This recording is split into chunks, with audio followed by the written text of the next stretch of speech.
স্টেলমেটে আছি। আমার মনে হয় না বিরোধী দলগুলি কোনো বিরাট কোনো উদ্যোগ নিয়েছে, এরকম দেখি না। আমি মনে করি এই 16 বছরের সবচেয়ে গুরুত্বপূর্ণ যে উদ্যোগটা, সেটা আমাদের গণ অধিকার পরিষদের তারেক রহমানই নিয়েছেন। এটা ছিল ভারতীয় পণ্য বর্জনের ক্যাম্পেইনটা। এটাই আমি মনে করি বিরোধী দলের সবচেয়ে ভালো এবং সবচেয়ে সক্রিয় একটা পদক্ষেপ।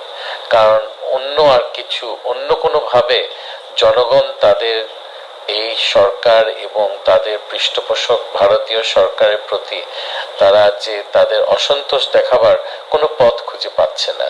ভোটের বাক্সে তো নাই, আর কোনো পথ খুঁজে পাচ্ছে না।